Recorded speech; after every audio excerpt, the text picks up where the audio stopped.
ATM Kamal একজন সমাজকর্মী, রাজনীতিবিদ, পরিবেশবাদী, নির্ভীক নেতা হিসেবে মাটি ও মানুষের কল্যাণে কখনো তিনি প্রশংসিত, কখনো বা সমালোচিত। মানুষের অধিকার আদায়ের সংগ্রামে তিনি কখনো আপোস করেননি।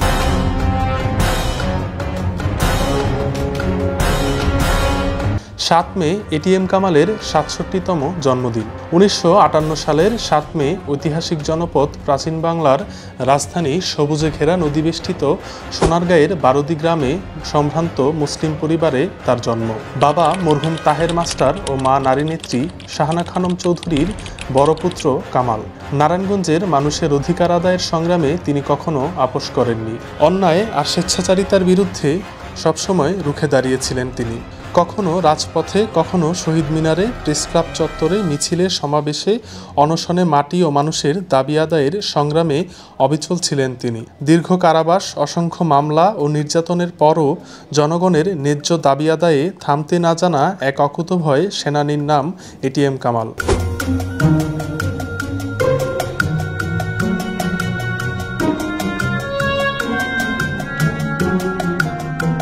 ১৯৭১ সালে মহান মুক্তিযুদ্ধে সোনারগাঁয়ের সন্মানদী গ্রামে মুক্তিযোদ্ধাদের ট্রেনিং ক্যাম্পে যুদ্ধকালীন থানা কমান্ডার সুলতান আহমেদ মোল্লার অধীনে প্রশিক্ষণ গ্রহণ করেন কামাল।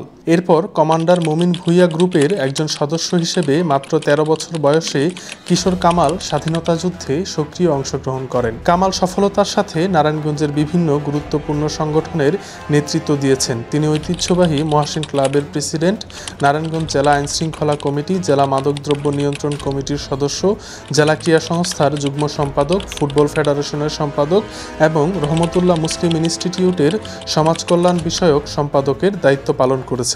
তিনি বিএনপির নারায়ণগঞ্জ মহানগর কমিটির সাধারণ সম্পাদক ছিলেন।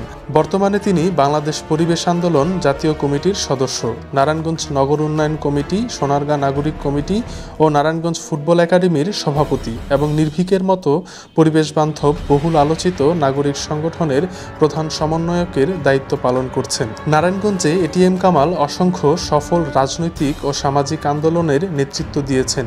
এর মধ্যে বেগম খালেদা জিয়া, তারেক রহমান ও মরহুম আরাফাত রহমান কোকোর মুক্তির দাবিতে টানা ১২ দিন অনশন, নির্ভীকের ব্যানারে নারায়ণগঞ্জে বহু গাছের চারা রোপণ, রাজুকের গ্রাস থেকে নারায়ণগঞ্জ ও ফতুল্লার জমি রক্ষার দাবিতে অনশন, টিপাইমুখ বাঁধ নির্মাণের প্রতিবাদে ঢাকার মুক্তাঙ্গন থেকে পায়ে হেঁটে ৩৫০ কিলোমিটার, সিলেটের জাকিগঞ্জের সুরমা ও কুশিয়ারা নদীর মোহনা পর্যন্ত পদযাত্রা কর্মসূচি, সাংবাদিক দম্পতি সাগর রুনি হত্যাকাণ্ডের প্রতিবাদ এবং খুনিদের খুঁজে বের করার শাস্তির দাবিতে ৪৮ ঘণ্টা অনশন, সুন্দরবন বাঁচাও, বাংলাদেশ বাঁচাও, রামপাল তাপবিদ্যুৎ কেন্দ্র সুন্দরবন থেকে নিরাপদ দূরত্বে সরিয়ে নাও স্লোগানে রামপালে কয়লাভিত্তিক তাপবিদ্যুৎ কেন্দ্র স্থাপনের প্রতিবাদে নারায়ণগঞ্জ থেকে ৬ দিনে ২২৫ কিলোমিটার পথ হেঁটে রামপাল ফয়লাঘাট পর্যন্ত পদযাত্রা কর্মসূচি উল্লেখযোগ্য।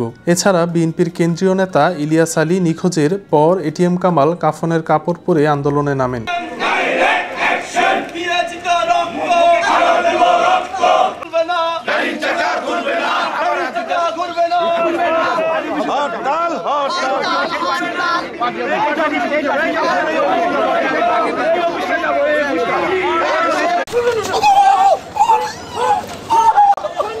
মানুষের বিভিন্ন দাবি নিয়ে দলমত নির্বিশেষে নেমেছেন রাজপথে।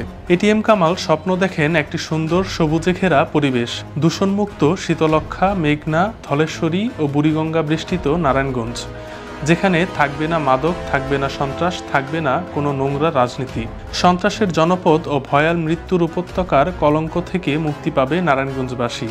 অপহরণ, গুম, নৃশংস হত্যাকাণ্ডের শিকার হবে না মানুষ। থাকবে সকল নাগরিক সুবিধা, যানজটমুক্ত পরিবেশ, দূষণমুক্ত পরিচ্ছন্ন নগরী হিসেবে নারায়ণগঞ্জ হবে দেশবাসীর কাছে একটি মডেল। থাকবে মেডিকেল কলেজ, থাকবে ছিন্নমূল শিশু ও হকারদের জন্য পুনর্বাসন প্রকল্প, ভাসমান বস্তিবাসী ও নিম্নবিত্তদের জন্য স্থায়ী ঠিকানা। পাড়ায় পাড়ায় হবে পাঠাগার ও কমিউনিটি স্বাস্থ্যসেবা কেন্দ্র। আর থাকবে সাধারণ মানুষের মুখে হাসি, শুধু পরিতৃপ্তির হাসি।